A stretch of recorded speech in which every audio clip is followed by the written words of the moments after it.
self-replanting crops, vein miner, and this feels illegal, but sideways slabs. Hey, how you doing, everybody? It's me, Waddles. Today we'll be diving into the Essentials add-on, freshly updated for Minecraft 1.21. Now, ever since this thing's drop date a minute ago, this thing has caught my eyes for a couple different reasons. I mean, the things that it promises to do, they're actually insane. This thing is kind of crazy. Usually, add-ons we use it to showcase, like, everything in the add-on, but no. Instead, all we need to know is sideways slabs. This thing has really good reviews and actually has a brand new update with tons of brand new things, including an incinerator, more fake blocks, and an elevator. Combine all of that with the insanely low price of now $2, and I mean, that might be a steal.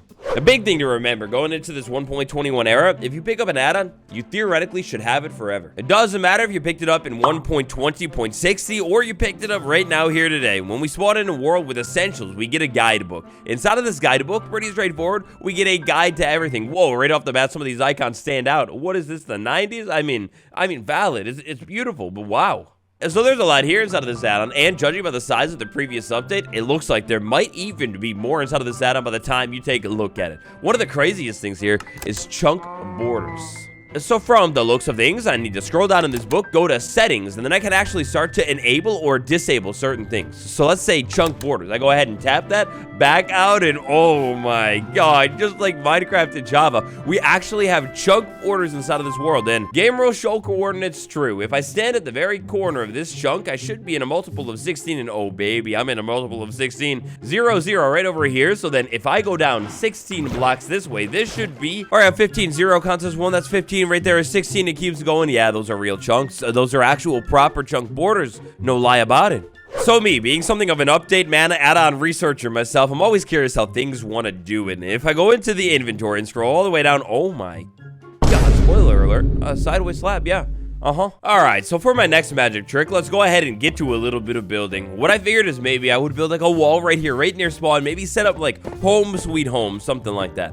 Now, I wanted this wall to be pretty simple, so I don't even need to show you what blocks I'm placing down, actually. All you need to know is I built a plain old normal stone brick wall, right? Well, actually, wrong. This stone brick wall actually has a fake stone brick wall inside of it. This is an amazing concept. Imagine this in vanilla Minecraft. All right, so fake blocks are one of the big things inside of this add-on. Inside of a crafting table to craft fake blocks. It's going to be expensive. We're going to take 5 normal full solid blocks of whatever fake block you're trying to make, and then you get 2 fake blocks. After that, if we place the fake block down in the world, I mean, it's super high quality. This thing looks and feels like a stone brick, other than unless you start to mine it with your hand, then it's weird, but don't worry about it. Most people aren't going to try it. Anyways, we place a fake block down, and then, I mean, that's exactly what it is. That's all you have to do. It's a fake block that looks like a fully solid block. As of the conception, inception, and cooking of this video, all of the fake blocks inside of the add-on right now, I mean, you've got options on options. There are so many here, and apparently the recent update added more, so who knows? Maybe more soon, like copper. Oh, and can you walk on them? No, you can't. So you could totally make like a trap in the floor where you fall through too. That's pretty cool. We've got a couple involving trees, so check this out. Let's say I chopped the very bottom of this tree, and by the way, this was enabled by default. All right, well, nothing. But you see, my friend, that's because you need to use a real axe. If I use a real axe on the tree with the tree chopping thing, just like that, the whole tree has been chopped down.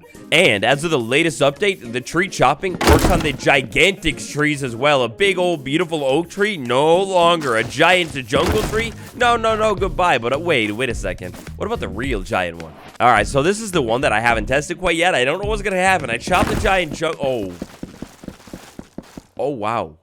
Oh, wow. And of course, as you can see here, all the wood drops are happening. That was insane. Procedurally chopped down the whole buddy. Why don't you? Oh, wow. That's crazy. Like, especially with this big tree, it kind of like slowly goes and breaks the whole tree. That's so cool to watch. The tree replanting thing. First things first, I need to have saplings of that wood type inside of my inventory. So let's say oak saplings. When I chop this tree down, if I have the replanter enabled, 1 sapling is taken from my inventory and automatically dropped down at the base of the old classic tree. So I have a jungle one in my inventory, chop this down.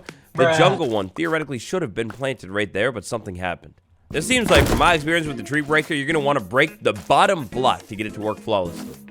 But the surface is only half the battle, right? What about down inside of the caves? So from taking a look at this little guidebook right here, there are quite a few buffs that are going to benefit you way more when you're down inside of a cave. Hey, but first things first, you know how it goes. Before we can do anything, we need to actually craft those brand new things. So the brand new things that we're looking at right here, we're going to take a look at the ore scanner, which is crafted something like this sometimes. And then we're going to take a look at the mining helmet, which is consistently always crafted like this. So first things first, the mining helmet. Here I am down inside of a deep cave with the only source of light, that lava source or the glowstone right there. Over here, it only gets even more dark. Well, with the mining helmet, which you can use in your hotbar, just like a normal helmet, you put it on. Dynamic lighting. It's dynamic lighting. As you move around inside of the cave, all of a sudden it's not so dark anymore. I can clearly, plain as day, see the amethyst geode sitting over there. If you somehow end up taking a little bit damage on your helmet, no big deal. You want to repair it? Well, you used iron to make it. You're going to use item to repair the helmet as well. This is insane. Being able to walk around with a light source on your head. Please, Minecraft, add this to the real game with like candles or something. That'd be so cool.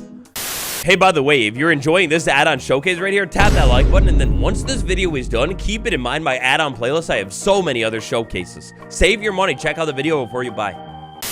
But now that light has been solved and figured out, maybe it's time to do a little bit of mining. Well, because of my settings that I've set up inside of my world, if I mine this one block right here with a normal pickaxe, oh baby, all of those blocks have been mined. All of the blocks, more specifically, any ore of the same type touching the ore that you mined. So here we go, a little bit more gold. Let's go ahead and test this one out. If I mine that block right there, well, there we go. All the other gold that was touching it has been mined and dropped on the ground. But look, they've balanced it. If you can balance vein miner, it doesn't work with fortune. So you got to pick fortune or vein mining. But here's my next problem. I've mined out all of the ores inside of this cave. I can't see any more. However, that's where this ore scanner comes in. This one right here that I crafted is for iron, gold, or quartz. If I use this thing, within 7 blocks of me, it's going to scan for those ores and highlight them if they exist. But, you know, being down here, iron and quartz, yeah, those are off the table. Maybe I could find gold, but it's going to be a little bit of a long shot. That's kind of why it seems like this thing is doing nothing.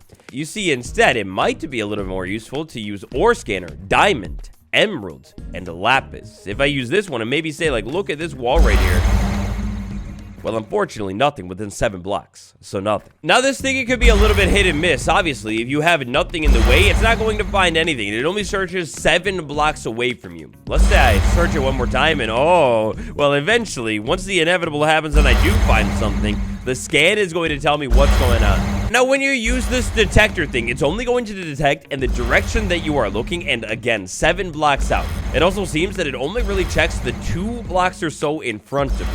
But now with the scan giving me a detection, there's only one thing we can do, and that is put it to the test. We mine out blocks in that straight direction, and within 7 blocks, eventually, I should be able to find some beautiful diamonds. With the help of my vein miner, mine single diamond, get all of the diamonds just like that. Now, here's the thing. These ore miners, each one does something different. So, iron, gold, and quartz, ancient debris only for this one, or emerald, diamond, and lapis. Inside of the crafting table, that's going to translate to each recipe being a little bit different. Our base here is going to be echo shards. Love the new use for them, and an eye of ender. It makes sense. But then, we're going to add in a different ingredient each time. For example, the coal, copper, and redstone one, I mean, logistically, you're going to need a little bit of copper. The diamond finder one is crafted something like that. And then finally, the ancient debris one, whoa, that's expensive. So it's like, it's as balanced as it could be. So those are pretty cool, but enough's enough. Eventually, it's time to go ahead and get myself out of the cave. If I wanted to craft it in survival, scaffolding plus an ender pearl, no big deal. If I already had it in survival, this is the brand new elevator block. To use the elevator block, make sure you're standing on the block all the way. Sneak on the block to go down. But you're only going to go down if you have another elevator block below that elevator block. And it has to be in a straight line. If there's nothing and you sneak on the block, then nothing is going to happen. On the other hand, if I jump on an elevator block, well, I'm perfectly lined up in the center. I'm going to be sent to an elevator block that is right above it. And oh boy, the elevator block right above it, it doesn't even have to be like immediately like right next to it. Like you don't even have to see it. It has to be in a straight line above it, but it could be like 150 blocks away and it just works. Some of the other settings so we can turn on and off in here. Crop replanting, death waypoint. Oh, and I'm just now realizing I forgot to find a spawner down in the cave. So pretend this is the cave. I have breakable spawners turned on. If I break the spawner with breakable spawners on, I get the experience just like normal, but I also get the spawner. When I place the spawner back down, it is the same exact spawner that it was before. That means you could actually finally move the spawner and make the mob farm of your dreams.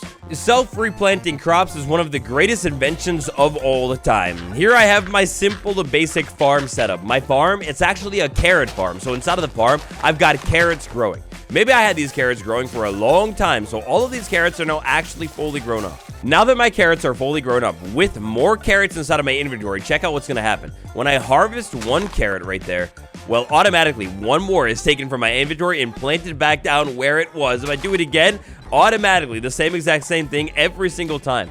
That'll mean because of how most crops multiply, you know, when you harvest them, if you stand on the farmland, you're guaranteed to automatically replant your crop right away. However, on the other hand, if you're as far as you can possibly be away from the crop, all the way over here on Bedrock, that makes no sense. I could break it, and it still replants. Oh, and then death waypoint, I mean, that's insanely straightforward. I passed away, unfortunately, but there's a death waypoint all the way over there, and I don't know if you can tell what's going on, but you can see it clean through everything in the world, so that'll make it nice and easy to get back to where I was.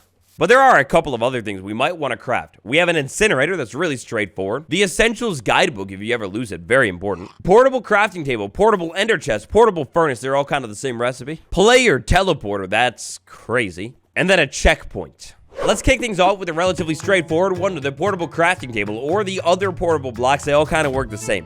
With a portable crafting table, if I use it on a block, listen. Oh, its magic is beautiful. Then I have a real hard, proper, solid crafting table. Like I can't pass through it or anything. Maybe I want a portable crafting table to craft even more portable crafting tables. A resourceful lad. But of course, then eventually I've crafted the portable crafting table. I'm done with this thing. I want it to go away. Well, all I need to do is back up from the table a little bit and sneak and use the item.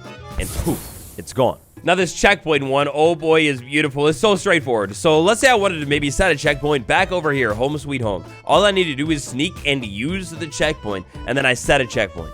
Now let's say maybe I wandered off and then I realized, oh shoot, I forgot to get my oak planks. I could use this item in my inventory and I'm sent right back over to that checkpoint. This is pretty beautiful, however, it does have its limitations. If I had to say a different checkpoint item and maybe I made one over here, sneak and use, then I go back to the first checkpoint item and use it. Well, the other checkpoint has been overridden. You can only have one checkpoint at a time, so maybe really think about where you're setting that checkpoint. Player teleporter is literally impossible for me to use here today, but it teleports you from player to player inside of your world. Next up, we've got the incinerator, which works really straightforward, except at the same time, not exactly what you would think. Let's say I've done a lot of resource mining and projects, whatever. I'm clearing out a lot of space. I have sand and dirt inside of my inventory. If I use the incinerator with those things in my inventory, well, poof, they're gone. So the incinerator is really just for inventory cleanout, basically. You could use it to get rid of dirt, gravel, tuff, cobble to deep slate, cobblestone, netherrack, and sand from your inventory. Who in the world is throwing away cobble deep slate? I need to talk to them. So we've done it. We made it just about all the way through this entire add-on. It's insane. All of this for $2 and it's pretty high quality feeling as well. There are two final things that I would like to show off. First things first, the universal remote, which is expensive, but maybe not as expensive as you would think. And now I want you to keep in mind that you can craft this item in 100% survival, universal remote, weather, time, teleporter, player teleporter. All right, so we'll kick it off with settings. Inside of settings, it's essentially the same settings that are inside of that guidebook. It's cool. Time, I can go ahead and tap on this and I can instantaneously change the time of my world to any time in the world that I could dream of or imagine. Maybe the weather, I want it to rain. Yeah, well, there we go. We got a beautiful rain at sunrise. Quite poetic, really, but all of a sudden I realized I wanted it to be noon. Yep, now it's noon. You also, inside of this teleporter thing, have the whole player teleporter or the other teleporter, which will teleport you to other teleportation points that you could make. Let's say teleport number 1. I tap on it to make a location. Maybe eventually I reach a new spot, I go to the teleporter, and I want to make a location number 2, so I tap that. Now inside of the menu, I'm getting quite a bit of locations, so maybe renaming them would be great. If I tap rename, then I tap whatever I want. I could rename whatever that thing is that I tapped to something else. A lot of unspecifics, I don't know if that made sense. Teleporter right there. Teleport number 1, I tap on it now, and now that it was created, I'm sent to wherever that was. That'll mean if I go back into the teleport and tap on birch, which is in the birch forest, I'm inside of the birch forest.